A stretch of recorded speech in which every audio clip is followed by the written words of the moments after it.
Assalamu alaikum warahmatullah. Bienvenidos a este programa Pregunta a Judá. Eh, el tiempo pasa muy rápido, subhanallah, y ya estamos en los últimos 10 días de Ramadán. Se ha pasado la mayoría del mes y estamos llegando a la última parte, los últimos días. Es increíble cómo cuando empieza Ramadán vemos ese mes como una montaña que tenemos que subir. Y en muy poco tiempo ya estamos entrando en el final.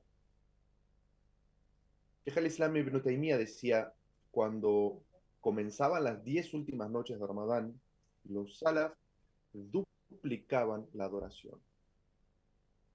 ¿Qué significa esto? Es decir, Ramadán ya es un mes en el cual hacemos muchos actos de oración, pero cuando los salaf percibían que estábamos llegando al fin de Ramadán, que quedaban estos últimos 10 días, que tienen una bendición especial, duplicaban o exponenciaban los actos de oración que hacían. Y esto es algo que vemos en muchas disciplinas. Por ejemplo, los deportistas, cuando se están acercando al final de la carrera, ¿qué hacen? Algo que llaman un sprint, ¿sí? Una acelerada final.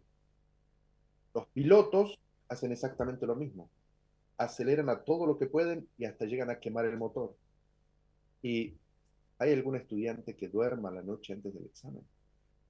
Eso es porque cuando sabemos que nos estamos acercando al final de algo, le dedicamos mucho más tiempo. Quizás lo más valioso de nuestros días.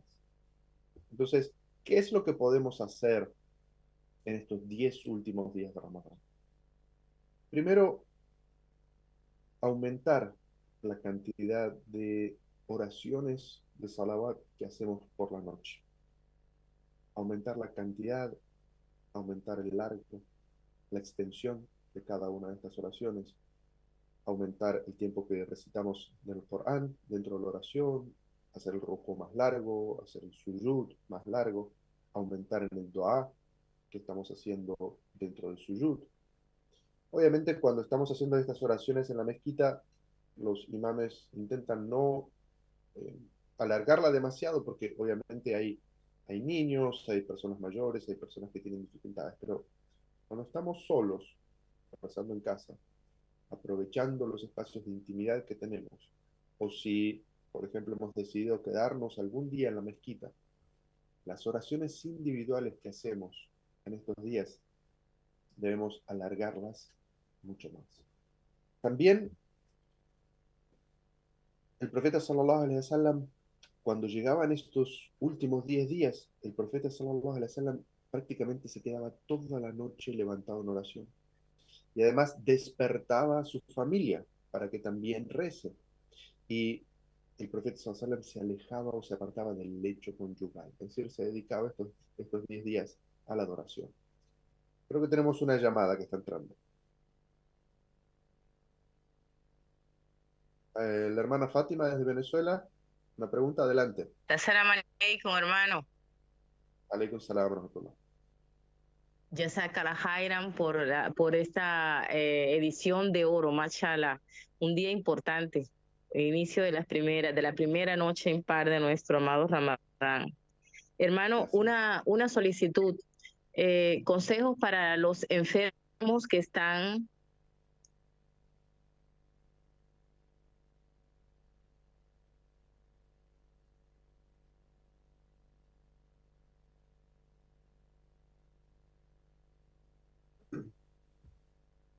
Creo que se cortó la pregunta, pero la hermana estaba preguntando en la relación entre estos 10 días, últimos 10 días de Ramadán, y los hermanos o hermanas que están enfermos. Entonces, por supuesto, Ramadán es un mes en el cual está obligado a ayunar a aquellas personas que tienen juventud, que tienen salud, que están residentes, aquellas personas que se ven afectadas en su salud, una enfermedad que les afecta el ayuno, no deben ayunar. Pero eso no significa que pierdan el espíritu de Ramadán, porque Ramadán no es solamente ayuno. Allah Azza wa Jal dice, Shahru Ramadán alladhi unzila fihi al-Qur'an. Es decir, el mes de Ramadán en el cual fue descendido el Corán. Entonces, los que no pueden ayunar deben enfocarse mucho más en la lectura del Corán, ya sea abriendo el Corán y leyendo o recitándolo dentro del Salah. Lo mismo que pueden dedicarse, por ejemplo, a hacer itikaf, si pueden los 10 días, sino algún día, así sea un fin de semana, quedarse la noche en la mezquita e intentar completar esas 24 horas de itikaf.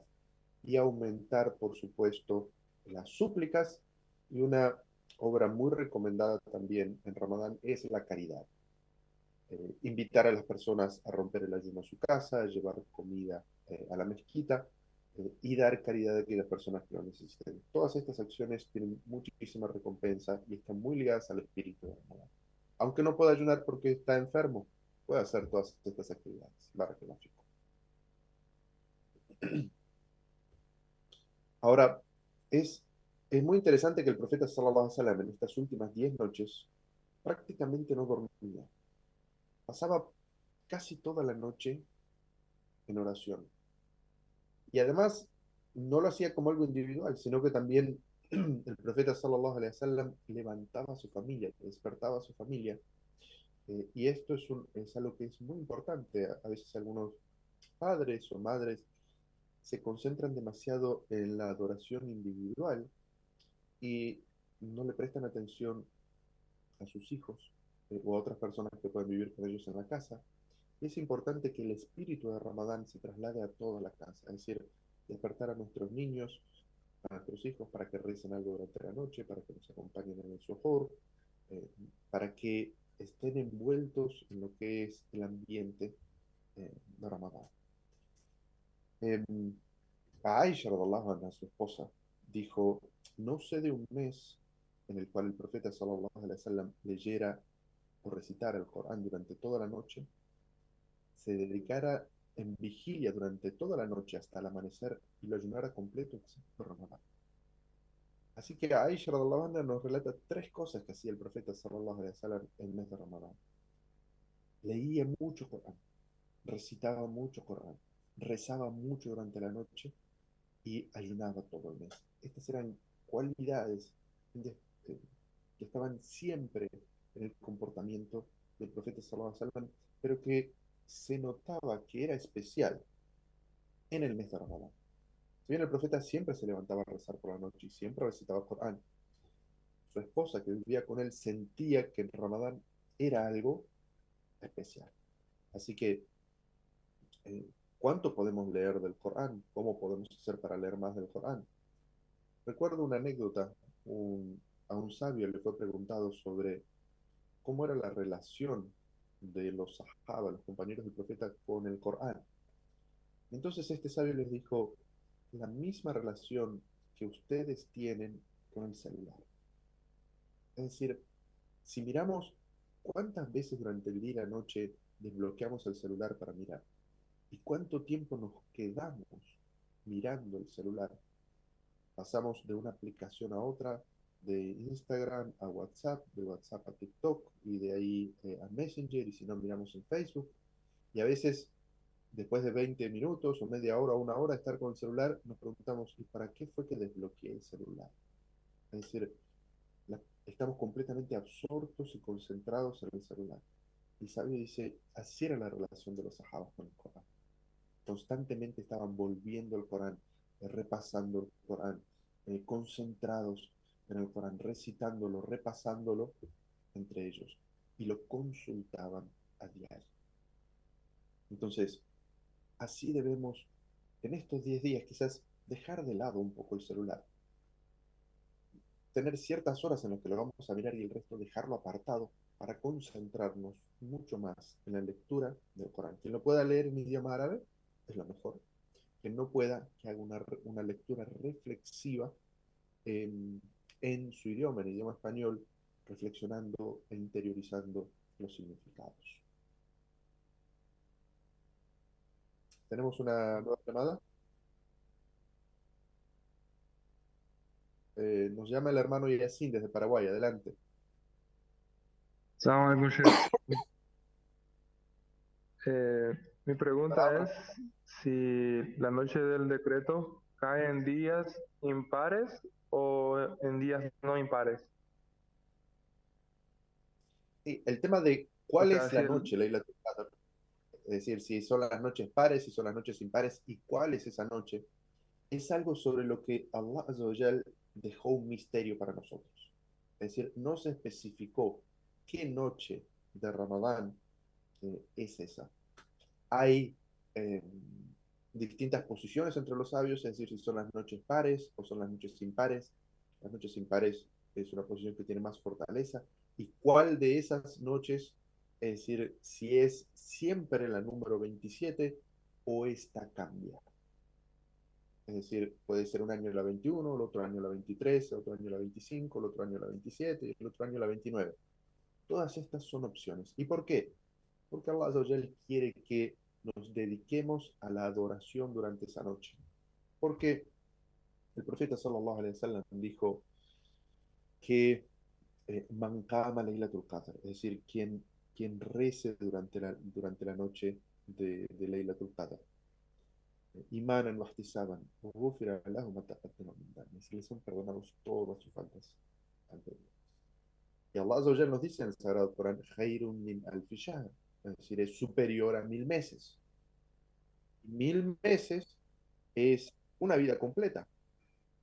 Entonces, eh, obviamente, Allah Azza wa Jal quiere que dediquemos toda esa devoción y esa adoración varias noches, no solamente una noche, con la esperanza de que esa va a ser la Lailatul Qadr y entonces obtengamos toda esa recompensa. Así que en ese, digamos, ocultamiento de cuál es la Lailatul Qadr, hay una sabiduría muy grande.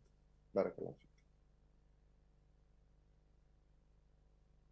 Tenemos otra pregunta. La hermana Zainab desde Venezuela. Adelante. Assalamu alaikum wa rahmatullahi wa barakatuh, profesor. ¿Se escucha bien? Sí. Bueno, mi pregunta va, ¿qué recomendaciones da usted para que estas 10 últimas noches podamos acompañarlas con nuestros hijos pequeños, que ellos estén con nosotros? ¿Qué actividades podemos hacer en estas noches con ellos para que estén con nosotros durante los rezos, esperando, buscando esa noche del decreto? Sí, es importante que los padres dediquen, como vimos el profeta sallallahu alaihi wasallam despertaba a su familia para rezar, es importante crear este ambiente, es importante crear en nuestros hijos la conciencia de que esta noche, Laylatul Qadr, es un momento especial. Yo recuerdo con mis hijos pequeños llevarlos las últimas noches impares de Ramadán a la mezquita, y ellos iban encantados porque hacíamos itikaf, que para ellos era algo así como hacer campamentos, es decir, llevaban su almohada, algunos de sus juguetes, eh, llevaban algún libro para colorear, y siempre había algo de comida que se compartía, entonces se creaba un ambiente muy agradable. Entonces es importante crear esta conciencia y esta disciplina en los niños de que esos son momentos especiales para nosotros.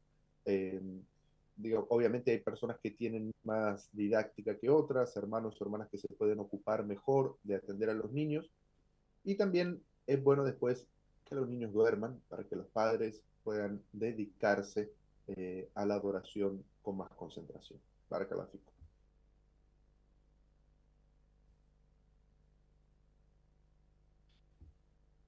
El, Algo muy interesante de Laylatul Qadr es que Allah Azza wa Jal nos dice que es eh, khairun min alfi shahr. 1000 meses, superior a 1000 meses. 1000 meses es aproximadamente 83 años. Y si nosotros nos ponemos a pensar que de tener 83 años de vida es una buena vida, es una buena expectativa de vida. Pero en esos 83 años, ¿cuánto dedicamos a Allah de adoración?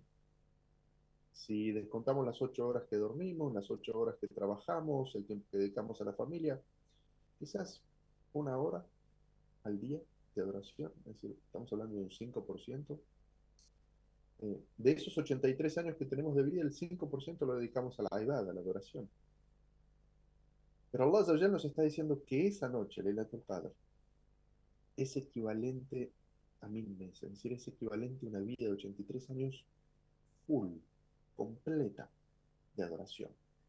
Es decir, y Allah Azza wa Jal dice, Khairun, es decir, que la recompensa es todavía superior. Allah Azza wa Jal es generoso y da siempre más. Da siempre con misericordia y con generosidad. Y Allah Azza wa Jal es el Wasi, es decir, es el vasto, el amplio, el que siempre nos da de más. Entonces es muy importante que reflexionemos sobre ese concepto, de la importancia que tiene, porque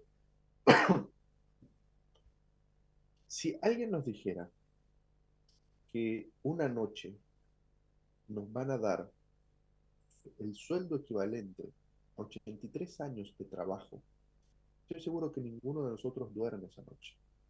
Todos estaríamos despiertos, cumpliendo con el tiempo, eh, esperando recibir nuestro pago de 83 años de sueldos en una sola noche. Nuestra, digamos, nuestro apego a la dunya es tan grande que si nos prometen eso, ninguno de los que estamos aquí duerme esa noche. Entonces, ¿por qué deberíamos ser negligentes con nuestra espiritualidad? Esas noches no son noches para dormir. Toda aquella persona que tenga la capacidad debe dedicar de esa noche todo lo que pueda a la adoración, a leer el Corán, a recitar el Corán, a hacer oraciones, todo lo que pueda, y también hacer súplicas.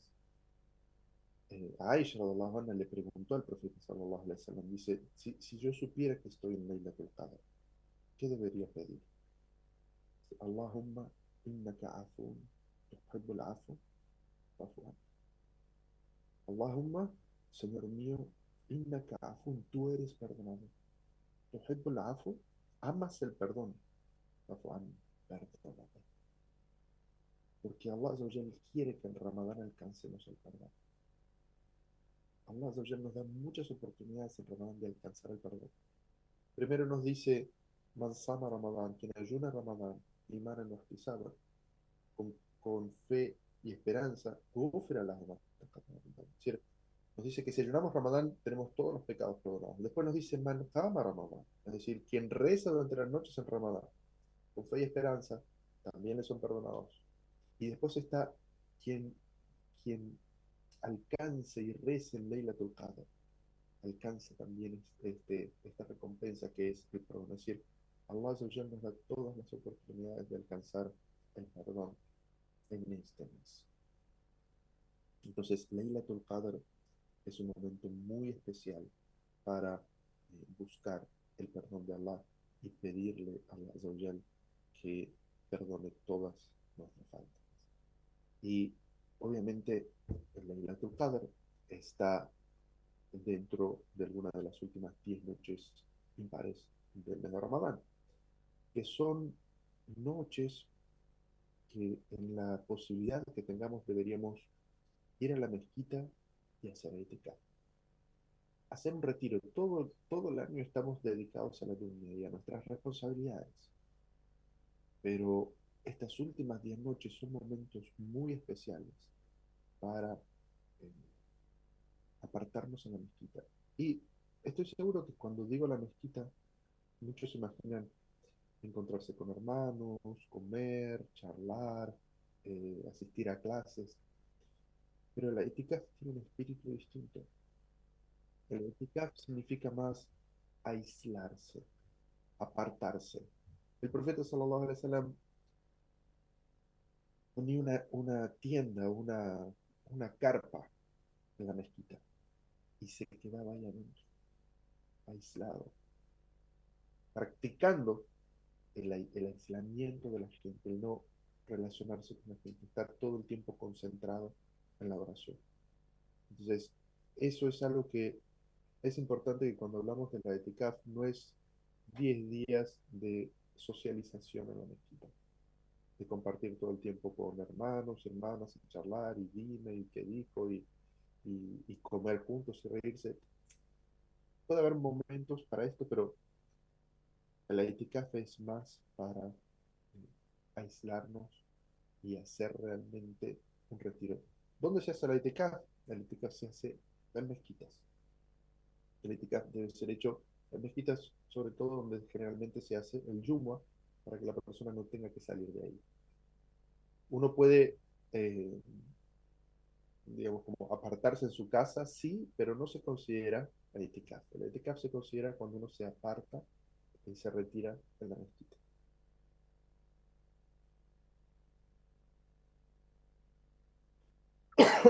Salam alaikum, tenemos otra llamada.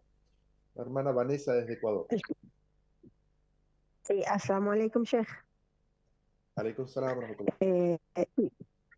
Sí, tengo una pregunta. La noche del decreto, entiendo que se decretan varios asuntos anuales.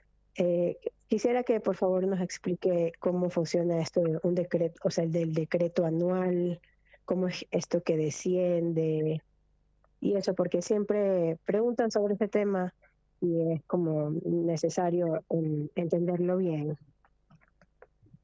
Pues primero lo que es importante entender es que todo está decretado por Allah hasta la eternidad. Sin embargo, ese decreto eterno que Allah Azza wa Jal, el cual ya se encuentra todo escrito y todo registrado en el Lawh al-Mahfuz, esa noche ese decreto desciende a este mundo y se dan las órdenes en el universo de qué es lo que va a suceder. Eso es lo importante. Y eh, por eso es que el ayat dice que en esa noche descienden los ángeles. Esa noche descienden los ángeles con el decreto de lo que va a suceder durante este año. Y entre las cosas que se mencionan también es que, digamos, en ese año desciende, en ese momento desciende también lo que es el sustento de cada uno de nosotros. Y eso es lo que tiene que ver con la vida y con el sustento económico. Es decir, si ese va a ser el año en el que vamos a seguir viviendo en este mundo o ese va a ser el año en el cual nos vamos a ir de este mundo y cuál es el sustento que tenemos. Pero es importante saber de que Allah Azza wa Jal ha decretado toda la eternidad y toda la eternidad se encuentra escrito en el Lawh al-Mahfuz. Barakallahu. De de los significados, cuando se le llama Laylatul Qadr, es también porque en el idioma árabe, por ejemplo, algo cuando se dice que algo tiene Qadr, significa que tiene eh, Qadr, significa que es algo como que tiene mucha honra, algo que es muy importante. Entonces, esa noche, uno de los significados que tiene es que es una noche muy importante para Allah Azza wa Jal y es una noche muy importante, muy significativa para nosotros. Otro de los significados que tiene el Qadr es con respecto al poder. Es decir, esta es una noche donde desciende el poder de Allah Azza wa Jal. Allah Azza wa Jal es quien ha decretado todo lo que va a suceder y eso implica el poder de Allah. Y eso desciende también. Todos estos son significados que tienen que ver con lo que significa Laylatul Qadr, que como Allah Azza wa Jal nos dice en el Sagrado Corán, es una noche muy especial. Y por eso Allah Azza wa Jal dice, Inna anzalnahu fi Laylatul Qadr, hemos hecho descender el Corán en Laylatul Qadr. Y esto es porque la primera revelación del Corán, la primera que es enviada al profeta Muhammad sallallahu alaihi wasallam cuando comienza su misión. El profeta se encontraba apartado en la montaña. Entonces, el profeta sallallahu alaihi wasallam recibe esta primera revelación y esta primera revelación tiene lugar en el mes de Ramadán. Vamos a ir un pequeño corte, inshallah, y regresamos. Assalamu alaikum wa rahmatullah. Bueno, bienvenidos nuevamente. Y creo que tenemos otra llamada con la hermana Lilian desde Colombia. Malaykum Salah Shey, buenas tardes. Tengo una inquietud muy fuerte y muy grande. Es mi primer Ramadán, enfermedad crónica. ¿Cómo debo yo ambientar mi habitación para disponerla todas estas noches a la Subhana wa Ta'ala para no tanto recibir esas revelaciones sino estar en adoración con Él y a solas con Él muy fuerte. Muy bien. Son las últimas noches de Ramadán y hay una narración muy interesante que dice que el profeta sallallahu alaihi wasallam hizo itikaf, es decir, retiro espiritual en la mezquita, todos los años lo hizo 10 días. El año que murió lo hizo 20 días. Eh, y después de que murió, sus esposas continuaron haciendo la itikaf. Significa esto que la itikaf no es un acto de oración único de los hombres en la mezquita, sino que las mujeres también pueden realizar la itikaf en la mezquita. Es decir, su primera opción debería ser, si tiene posibilidad, si hay mezquita en su ciudad y usted tiene posibilidad de ir y hacer el itikaf en la mezquita, su primera opción debería ser hacer el itikaf. Si puede los 10 días, si puede un día, dos, el tiempo que usted pueda dedicarlo a retiro, que lo haga en la mezquita. Supongamos que no tiene oportunidad de hacer retiro espiritual en la mezquita. Entonces, debe buscar un lugar en su casa que sea un lugar que le transmita tranquilidad, serenidad, que no haya muchas cosas que la distraigan. No es que no esté cerca de la cama, porque a la noche nos puede dar sueño, intentar que no esté cerca del televisor, como dije, tener apartado el celular y tener un lugar en el cual tengamos eh, una alfombra o un lugar donde nosotros nos dedicamos a hacer el salah. Y quizás tener un poco de agua allí cerca para, digamos, poder realizar cuanto más pueda de oraciones. Y recuerde, yo entiendo, este es su primer Ramadán. Yo recuerdo esa experiencia de mi primer Ramadán, fue algo muy, muy fuerte espiritualmente. Eh, y recuerdo que me dieron un consejo y es que, claro, uno cuando es nuevo musulmán memoriza muy poquitas partes del Corán, pero no hace falta memorizar mucho para hacer oraciones largas. Es decir, sabiendo de recitar un versículo del Sagrado Corán, además de Surat al-Fatiha, uno puede recitar ese versículo una y otra vez. De hecho, nuestro profeta Muhammad sallallahu alaihi wasallam una vez pasó toda la noche recitando un solo versículo. Lo recitaba y lo interiorizaba. Y lo volvía a recitar. Y lo volvía a recitar. Y cada vez llevaba su entendimiento y su concentración en él más y más profundamente.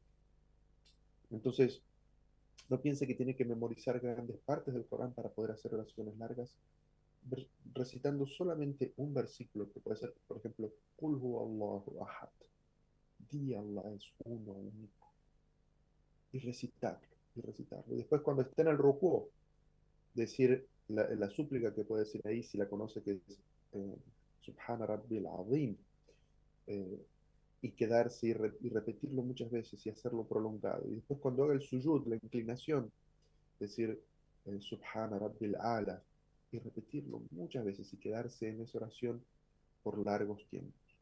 Después es recomendado, obviamente, la lectura, en su caso va a ser una lectura reflexiva del Sagrado Corán en idioma español. Corán se considera solamente en idioma árabe. Lo que nosotros tenemos es una traducción de los significados del Sagrado Corán, pero Allah ha descendido el Corán para que sea meditado, para que sea reflexionado, pensado. Entonces, esa recitación, esa lectura del Sagrado Corán por las noches es muy importante, tratar de conectar con Allah a través de la lectura del Sagrado Corán, porque el Corán es la palabra de Allah. Entonces, cuando leemos el Corán es como si Allah nos estuviera hablando a nosotros. Por otro lado, también eh, busque un lugar cómodo, no demasiado cómodo para que le dé sueño, pero puede ser, puede estar, no es necesario estar sentado en el piso, puede estar sentado en una silla o en un sillón, en ese lugar tranquilo de su casa y recordar a Allah.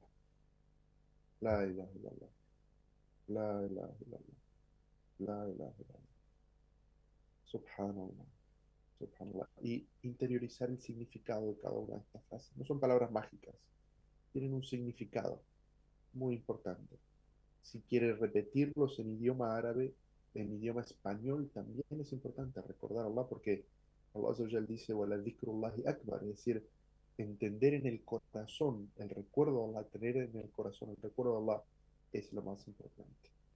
Entonces, no es tan importante que tan bien lo pronuncie, sino que realmente el recuerdo de Allah esté en su corazón. Y por último, las súplicas. No olvidemos que este es un mes que tiene una relación muy fuerte con el dua, con la súplica, y las noches específicamente, Ramadán, son momentos en los que debe dedicarse a la súplica, pedir a Allah todo lo bueno de este mundo y del más allá. La súplica tiene que ser algo equilibrado. El profeta sallallahu alaihi wasallam había una súplica que le gustaba mucho, que es un versículo que está en el Sagrado Corán. De Rabbana atina fid dunya hasana wa fil akhirati hasana wa qina adhaban nar. Señor nuestro, danos lo mejor de este mundo y lo mejor de la vida del más allá y protégenos del castigo del fuego. Es decir, porque muchas veces nos podemos encontrar nosotros mismos haciendo súplicas solamente sobre cosas de este mundo, sobre cosas materiales. Y no es bueno que nuestro corazón esté solamente orientado a querer cosas materiales, sino que tenemos que pedir a Allah por nuestra guía, por nuestra estabilidad, por la guía de nuestros seres queridos, por tener una, eh, una vida agradable en el más allá, un juicio fácil, ingresar al paraíso, el perdón de los pecados, todas cosas que tienen que ver con el más allá. Entonces es bueno que el musulmán, su dua siempre esté equilibrado. Como este dua que le encantaba al profeta Sallallahu, que era un dua, que es un versículo del Sagrado Corán. Lo mejor de esta vida, lo mejor de la vida del más allá, y protegernos del fuego del infierno. Quiera Allah que esta pequeña aclaración sobre cómo preparar ese lugarcito para adorarlo estas noches le haya servido. Para que lo fique.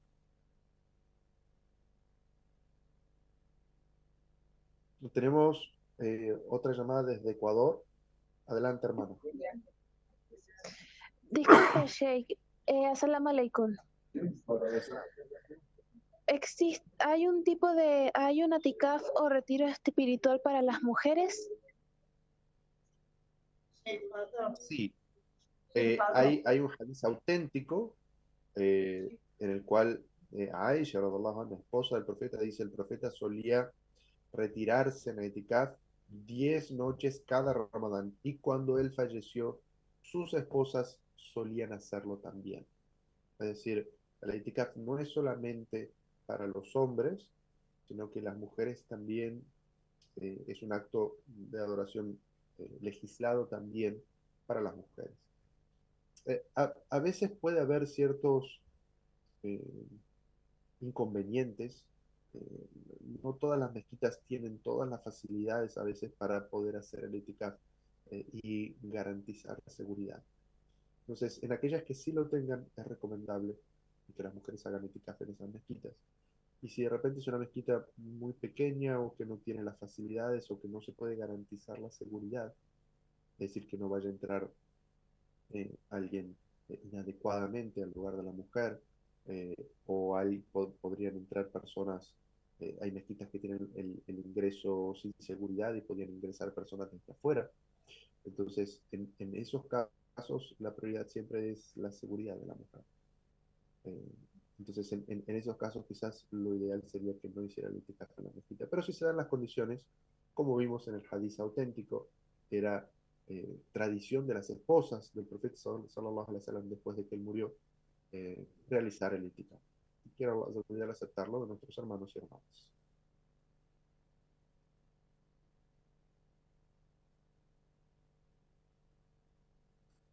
Entonces, eh, podemos continuar reflexionando un poquito sobre eh, la sura que nos habla sobre Laylatul Qadr y lo maravilloso eh, y lo poderosa que es esta noche.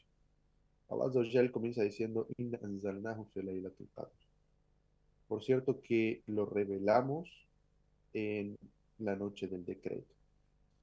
Y Allah Azza wa Jal dice que lo descendió. Y esto tiene dos interpretaciones en los libros de exégesis. La primera es que la revelación del Corán comienza en Laylatul Qadr, eh, que fue, según los cálculos que se han hecho, en la noche número 27 de Ramadán, en la cual el profeta recibe los primeros versículos. Todos conocemos que el profeta recibe lo que dice: Lee en el nombre de tu Señor, que todo lo ha creado.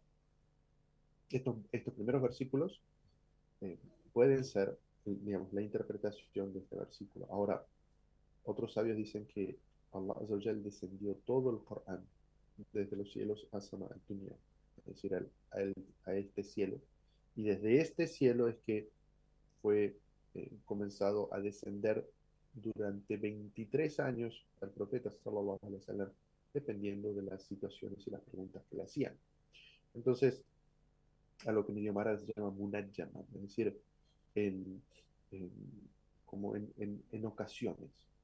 O sea, desciende desde Allah Azza wa Jalla hasta el cielo de este mundo en esta noche, la primera vez, completo. Pero desciende al profeta sallallahu alaihi wasallam en ocasiones entrecortadas durante 23 años. Y luego dice Allah Azza wa Jal algo que tiene que ver con la retórica del idioma árabe, que es para llamar la atención y para mostrar la importancia. Y dice, Wama adraka ma Laylatul Qadr. ¿Qué te hará entender lo que significa Laylatul Qadr? ¿Qué te hará entender o comprender la importancia que tiene Laylatul Qadr? Y esto es parte de la retórica, del estilo del idioma árabe, justamente para mostrar este significado. Y luego responde, Allah Azza wa Jal dice, Laylatul Qadr khairun min alf shahr.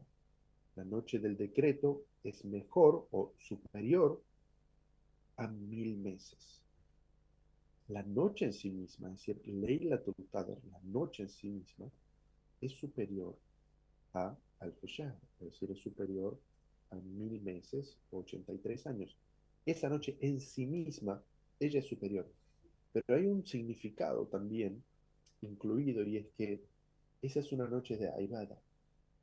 Y Allah Azza wa Jal promete una recompensa a quienes adoren a Allah en esa noche.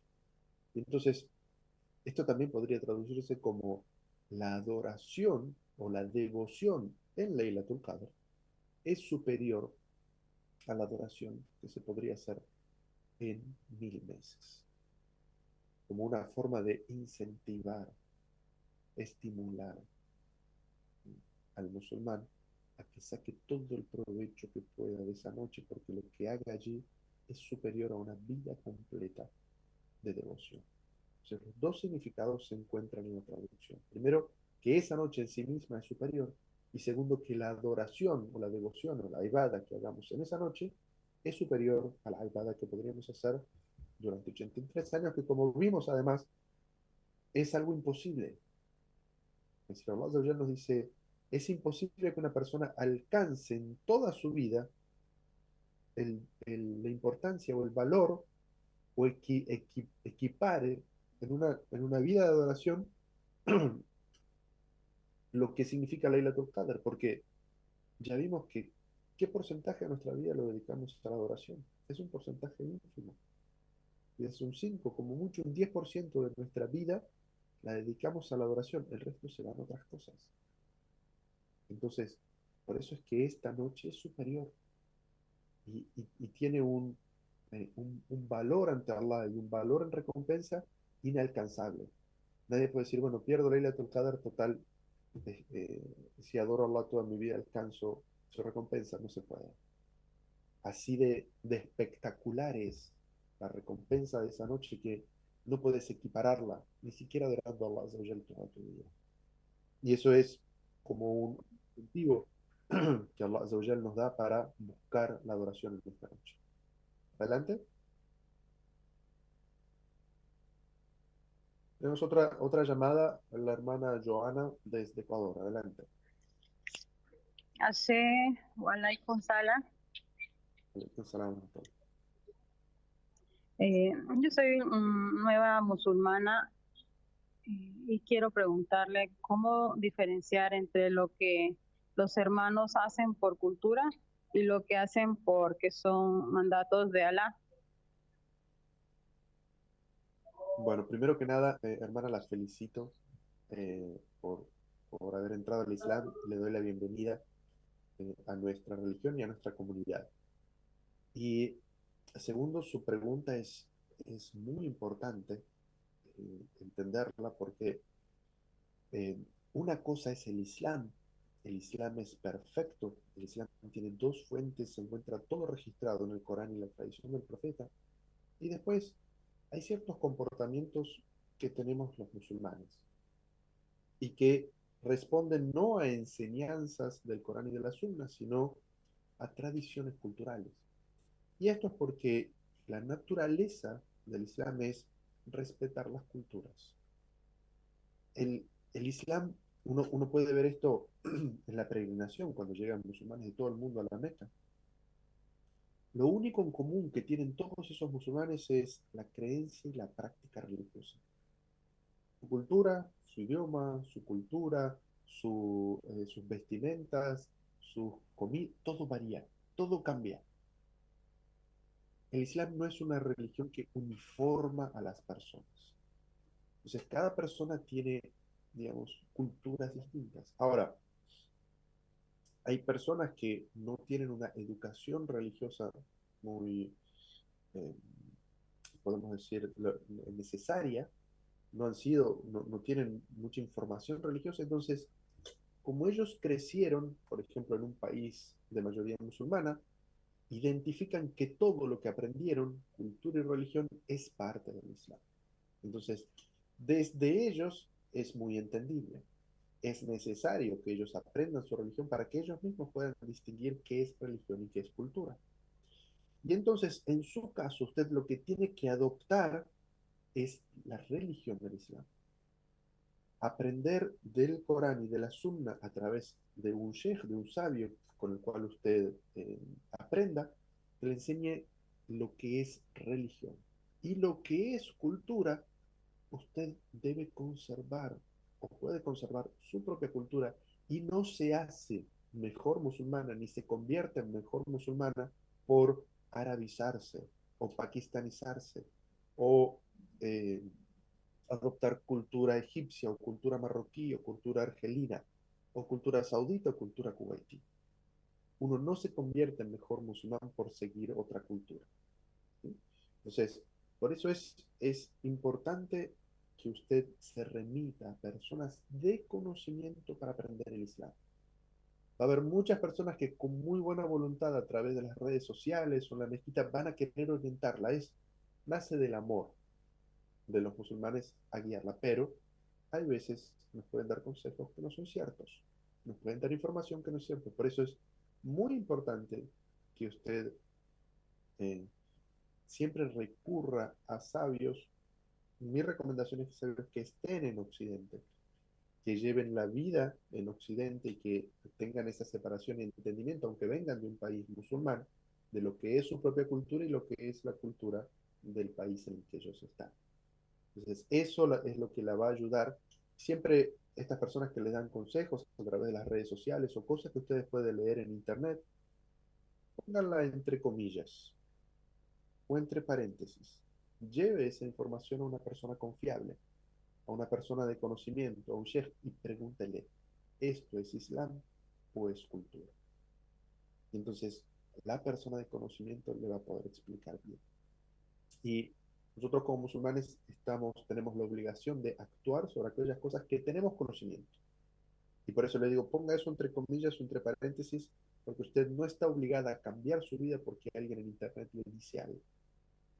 Usted tome nota de eso, porque somos serios en nuestra práctica del Islam, y lleve eso ante la persona de conocimiento que usted confía, y esa persona le va a decir si eso es cultura islam. Si es cultura, usted puede conservar la suya. Y si es religión, es algo que tiene que empezar a practicar gradualmente en la medida de su capacidad. Para que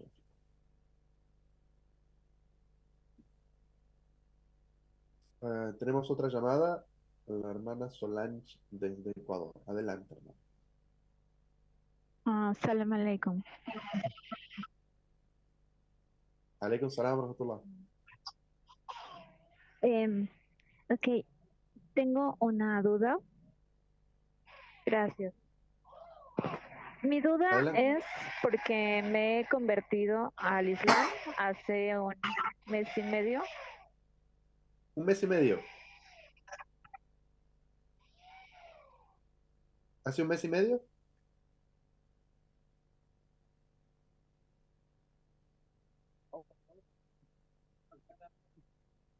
Sí, estoy. Ah, ok. Lo que La pasa es escucho, que la estoy escucho. siguiendo el en vivo y es un poco lento. Sí, y sí estoy empezando aquí en la mezquita de Quito, Ecuador, me han facilitado el Islam en español, el Corán, perdón, Corán en Sí, español.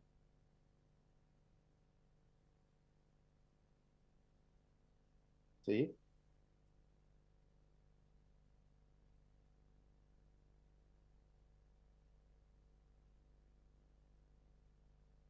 Ok, y entonces he encontrado, estoy leyendo y he encontrado en la página 12 que dice algo sobre la Torá. Y esto me ha creado una duda porque eh, tengo entendido que la Torá es para los judíos. Dice que se fue entregado a Moisés. Esto me confundió un poco porque mencionamos el Torá o la Torá en el Corán. Muy bien. Una pregunta muy, muy interesante. Primero, otra vez, quiero felicitarla por haber ingresado al Islam y quiero darle la bienvenida al Islam y la bienvenida a nuestra comunidad también. Su pregunta se enmarca en un aspecto teológico, es decir, son temas de creencias. Parte de los pilares de nuestra creencia, lo que se llama Arcanul Imán, es creer en los libros revelados a la humanidad. Esta creencia significa que como musulmanes creemos que Dios reveló a otros profetas en la antigüedad libros sagrados. Algunos de esos libros los conocemos por su nombre si están mencionados en el Corán o la tradición del profeta, como por ejemplo la Torá, el Evangelio, los Salmos, los pliegos de Abraham, el Sagrado Corán. Y muchos otros no los conocemos por su nombre, pero creemos de manera genérica que Dios reveló a distintos profetas libros, y entonces los profetas cuando recibían libros se transformaban en mensajeros. Entonces, el Sagrado Corán dice que esos libros, cuando fueron revelados en su forma original, tenían guía y eran la palabra de Dios. Pero que esos libros a lo largo de la historia fueron tergiversados, cambiados. Entonces, en la actualidad, las versiones que hay de esos libros no son exactamente iguales a las que fueron reveladas. Entonces, ¿cuál es nuestra actitud hacia esos libros? Es que nosotros respetamos los libros originales que fueron revelados. Sabemos que esos libros, tanto la Torá que tienen los judíos como los evangelios que tienen los cristianos, originalmente fueron revelados y afirmamos eso. Sin embargo, creemos que esos libros históricamente fueron cambiados, tergiversados y eh, fueron finalmente abrogados en su ley por el Sagrado Corán. Eso no significa que nosotros neguemos esos libros, nosotros aceptamos esos libros, pero la ley que pueda encontrarse en esos libros no es vinculante para nosotros, porque toda esa ley es como si viniera la última actualización del software. ¿Sí? Entonces, la última actualización, que es el Sagrado Corán, abroga los libros anteriores. Por supuesto que a judíos y a cristianos les decimos, nosotros reconocemos esos libros, pero nosotros nos ceñimos al Sagrado Corán. Barakallahu. Barakallahu, esa fue nuestra última pregunta del día de hoy. Quiero Allah Azza wa Jalla aceptar vuestro ayuno, vuestras oraciones, vuestra lectura del Corán, vuestras súplicas, y nos vemos en otro momento, inshallah. Assalamu alaikum wa rahmatullah.